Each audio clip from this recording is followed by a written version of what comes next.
Hello and welcome to my English class. Myself Gurjeet Kaur. बच्चों, मैं गुरजीत कौर आप सबको वेलकम कर रही हूँ मेरे इंग्लिश ग्रामर के क्लास में. आज देखो बच्चों, आप लोग को दिख ही रहा होगा मैं आप लोग को क्या पढ़ा रही हूँ या फिर क्या हिंट करने या किस टॉपिक पे शॉर्टकट ट्रिक्स देने आई हूँ. That is verbs.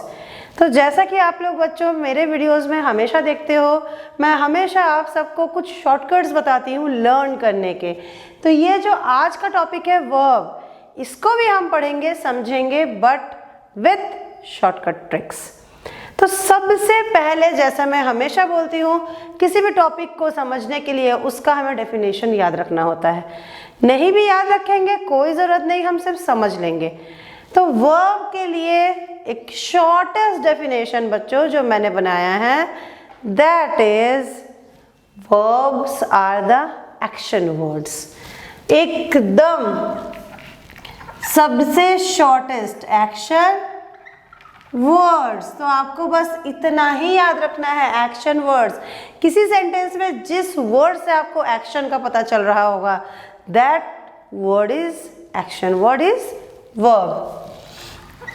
और अगर हम इस सेंटेंस को पूरा करें, verb action words are known as verbs. तो ये हो गया इसका डेफिनेशन. तो अब सबसे पहले तो हमने डेफिनेशन देख लिया, एक्शन वर्ड उसका याद रखने का शॉर्टकट फ्रेज या ट्रिक भी हमने देख लिया. अब बच्चों हम आते हैं थोड़ा सा डिटेलिंग पे. वर्ब्स क्या होते हैं बच्चों? वर्ब को पढ़ने के लिए ना हमें क्या करना पड़ेगा पता है? वर्ब के 3 फॉर्म्स होते हैं. वर्ब के टाइप्स तो सिर्फ 2 ही होते हैं, स्ट्रॉन्ग वर्ब्स और weak verbs. Strong verbs and weak verbs. But इन दोनों की स्टडी उतनी इंपॉर्टेंट नहीं हो पाएगी और ना ही है जितना इंपॉर्टेंट है वर्ब के हमारे फॉर्म्स. मेनली 3 फॉर्म्स होते हैं बच्चों, बट आजकल कहीं कहीं 5 फॉर्म्स भी पढ़ाया जाता है. तो सबसे पहले हम डिस्कस करते हैं फॉर्म्स ऑफ वर्ब. जैसा कि हम सब अभी देख पा रहे हैं, मेरे पीछे व्हाइट बोर्ड पे मैंने क्या किया है, मैंने किया है क्लासिफिकेशन. वर्ब वर्ड जो होते हैं बच्चों, जिनसे हमें किसी भी सेंटेंस में एक्शन का पता चलता है, इनके एग्जाम्पल्स अगर मैं दूं, गो, प्ले, लर्न, हिट, तो इस टाइप के एग्जाम्पल वाले जो वर्ड है ये सारे क्या है बच्चों? Action word. कुछ ना कुछ काम आने वाले, कुछ काम होने वाले. तो ये सारे हैं हमारे वर्ब्स. अब इन वर्ब्स का अगर मैं क्लासिफिकेशन करूं, मेनली वो 2 टाइप्स में क्लासिफिकेशन होता है. ये हमें बच्चों कोई बताता नहीं है. कुछ लोग ये बोलते हैं कि वर्ब्स 2 टाइप के होते हैं, ट्रांजिटिव, इंट्रांजिटिव. कुछ लोग ये मानते हैं वर्ब 2 टाइप के होते हैं, स्ट्रॉन्ग और वीक. तो आखिर हमारे लर्नर्स कहाँ जाए?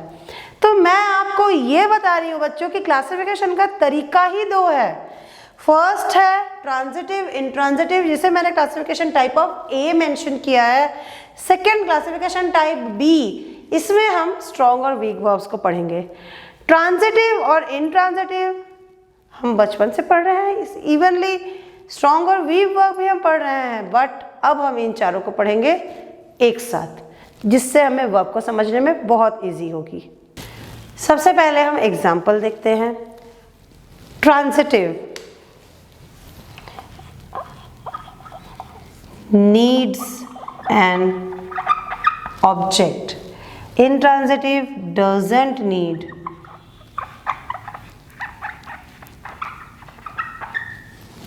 ठीक है बच्चों? तो जो ट्रांजिटिव वर्ब होगा या ट्रांजिटिव वर्ब के वर्ड्स होंगे, उन्हें एक ऑब्जेक्ट की ज़रूरत पड़ेगी. ये आप याद रखना, मतलब ये आपके याद रखने का ट्रिक है. और इंट्रांजिटिव क्या होगा बच्चों? जिसे ऑब्जेक्ट की कोई ज़रूरत नहीं है, वो होगा इंट्रांजिटिव. तो इन दोनों को, ट्रांजिटिव को और इंट्रांजिटिव को याद रखने के लिए आप कौन सा ट्रिक याद रखोगे? Needs an object, doesn't need any object. ठीक है, तो अब हम देखते हैं एग्जाम्पल. तो बच्चों फर्स्ट जो ए टाइप ऑफ क्लासिफिकेशन है उसको हम पहले समझते हैं. ए में ट्रांजिटिव इंट्रांजिटिव दोनों हैं. तो सबसे पहले अगर मैं बोलूं आई बॉट, और अगर मैं ये इस सेंटेंस को कंप्लीट करूँ, ये वैसे तो सेंटेंस कंप्लीट है, आई बॉट मैंने खरीदा, क्या खरीदा इसमें वो नहीं है, मतलब इसमें जो ऑब्जेक्ट है वो मिसिंग है।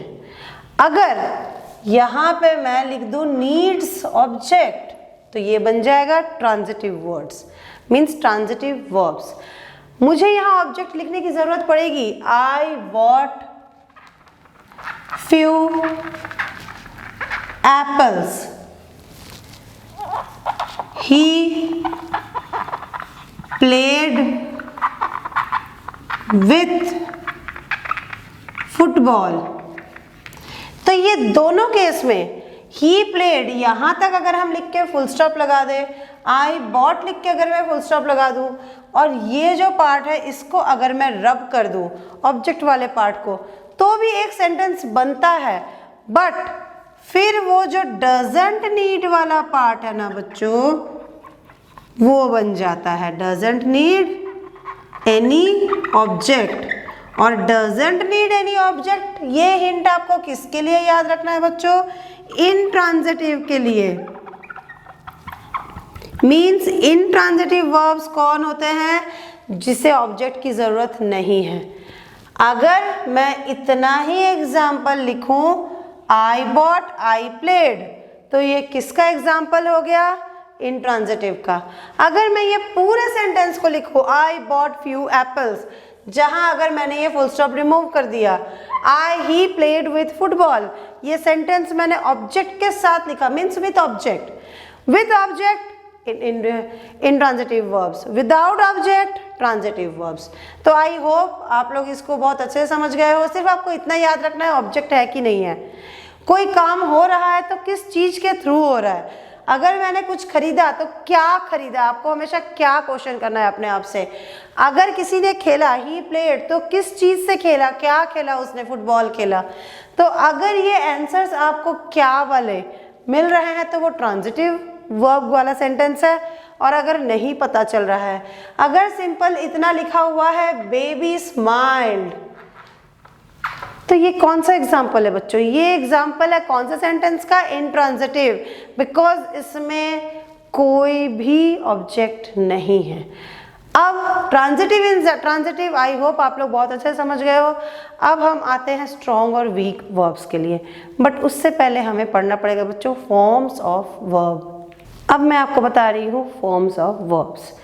जैसे कि हम सबको पता है there are 3 forms of verbs, first form, second form and third form, जिसे हम इन शॉर्ट कई बार टेंस के फॉर्मूला में आप लोग देखोगे लिखा होगा V1, V2 एंड V3।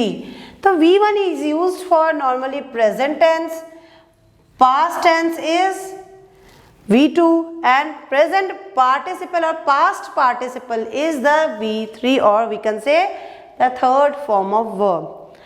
अब कई बार आप लोगों ने देखा होगा बच्चों की ग्रामर बुक में लिखा होता है go went gone। ये क्या है, ये क्या चीज़ है go went gone। अब उसको समझते हैं। अगर मुझे बच्चों go went gone का एग्जाम्पल को लिखना है तो मैं यहाँ पे लिखूंगी go, V2 में आ जाएगा went, V3 में आ जाएगा gone। तो ये तीनों में डिफरेंस क्या है, जैसा कि यहाँ ऊपर लिखा हुआ है प्रेजेंट, मीन्स प्रेजेंट टेंस में हमें गो यूज करना है, आई गो, खत्म प्रेजेंट टेंस। पास्ट टेंस का कोई सेंटेंस है तो वहाँ मैं ये लिख सकती हूँ आई वेंट, मीन्स मैं गई थी या मैं गया था। पार्टिसिपल पास्ट पार्टिसिपल में इसको कैसे करेंगे, आई हैड गॉन, मैं जा चुका था। तो अब ये तीनों का यूज आपको आई होप पता चल गया होगा बच्चों। V1 जो होता है इसका यूज हमेशा प्रेजेंट टेंस में होता है। V2 का यूज बच्चों हमेशा पास्ट टेंस में होगा। V3 जो वर्ब का थर्ड फॉर्म है उसका होगा हमेशा यूज पार्टिसिपल में, मेनली पास्ट पार्टिसिपल में। अब आजकल कई बुक्स में V4 भी होता है, वर्ब का फोर्थ फॉर्म। वो कंटिन्यूअस टेंस में यूज होने वाले वर्ड्स होते हैं जिसमें हम मेन वर्ब मीन्स V1 के साथ ing ऐड कर देते हैं। Going, eating, dancing, laughing, learning. ये जितने आईएनजी वाले वर्ड्स होते हैं ना बच्चों, ये आजकल कुछ कुछ जगहों पे V4 के फॉर्म में रहता है। Second type of classification which is बच्चों strong verbs and weak verbs.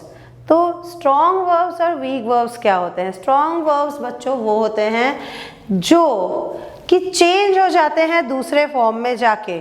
Means V1 से अगर हमको V2 करना हो, V3 करना हो, तो ये वर्ब्स अपने आप को चेंज कर लेते हैं। अराइज, अरोज, अराइजन, और बहुत सारे एग्जाम्पल है। अभी मैंने आपको गो एंड गॉन बताया था। फिर और क्या होता है बच्चों? Do, did, done. तो इस टाइप के जितने भी वर्ड्स हैं जो अपने आप को चेंज कर लेते हैं V1 से V2 और V3 होने के लिए, उन्हें हम बोलते हैं strong verbs. Similarly weak verbs क्या होते हैं? जो चेंज नहीं होते। A verb which remain same in its all forms. Put का V2 भी बच्चों पुट होता है और V3 भी पुट होगा। Cut, cut, cut, set, set, set. अब इसको याद रखने का तरीका हमें कैसे पता कि पुट, कट और सेट V2 और V3 तीनों फॉर्म में सेम ही रहेगा, और अराइज, डू, गो, इस टाइप के जो वर्ड्स हैं, इस टाइप के जो वर्ब्स हैं, ये चेंज हो जाएंगे। इसको याद रखने का एक शॉर्टकट ट्रिक ये है बच्चों कि टी पे आपको ध्यान देना है। मीन्स अगर लास्ट में, लास्ट वाला जो लेटर है, लास्ट वाला जो अल्फ़ाबेट है वो टी है, तो वो एक वीक वर्ब है। तो इनमें देखो कहीं पे आपको टी नहीं मिलेगा। अराइज ई है, डू में ओ है, गो में ओ है, और स्ट्रॉन्ग वर्ब्स के आपको मैं कितने भी एग्जांपल दे दूँ या आप अपने ग्रामर बुक्स में खोज लो, किसी में भी टी नहीं होगा। जिसमें भी टी होगा बच्चों वो वीक वर्ब होगा, वो नहीं चेंज होगा। वो V1, V2, V3 तीनों में सेम रहेगा, और जो स्ट्रॉन्ग वर्ब्स होंगे बच्चों वो कभी भी चेंज हो जाएंगे। मीन्स V2 में भी चेंज होंगे, V3 में भी चेंज होंगे। ओके बच्चों, मुझे आई होप कि आप लोग इसको समझ पा रहे हो। वर्ब को एक बहुत ही छोटा और बहुत ही इम्पॉर्टेंट टॉपिक है। वर्ब जो होता है ना बच्चों, वो टेंस के लिए बहुत इम्पॉर्टेंट होता है। हम जानते हैं, अगर हमने कभी टेंस पढ़ने की कोशिश की होगी या टेंस पढ़ते होंगे तो हमें पता होगा कि विदाउट वर्ब के टेंस हम कभी नहीं तरीके से समझ सकते। तो अगर हमको टेंस सीखना है या अगर हमको इंग्लिश सीखना है तो सबसे पहले बच्चों डेली आप ये प्रैक्टिस करो कि मुझे डेली मिनिमम 2 या 3 वर्ब के तीनों फॉर्म को याद करना है। अगर आज आपने अराइज, डू और गो ये तीनों को याद कर लिया तो कल आप टारगेट रखो, कल को आप तीसरे या दूसरे 3 और वर्ब्स के तीनों फॉर्म्स को याद करोगे। तो इस तरह से बच्चों हम जितना अपना वोकैबुलरी स्ट्रॉन्ग करेंगे, मीन्स हमारा ग्रामर उतना ही स्ट्रॉन्ग होगा और हमारा इंग्लिश जो राइटिंग और स्पीकिंग है ना बच्चों, दोनों उतना ही स्ट्रॉन्ग होगा। तो आज मेरा वर्ब का चैप्टर, वर्ब का लेसन यहीं तक रहा। इसके बाद मैं बहुत जल्द आऊँगी आपके सामने कोई एक दूसरा पार्ट्स ऑफ स्पीच लेकर।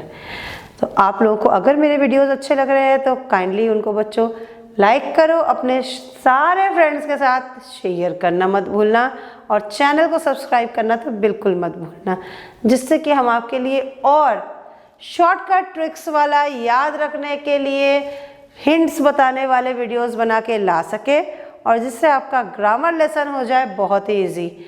Thank you all of you, have a nice day.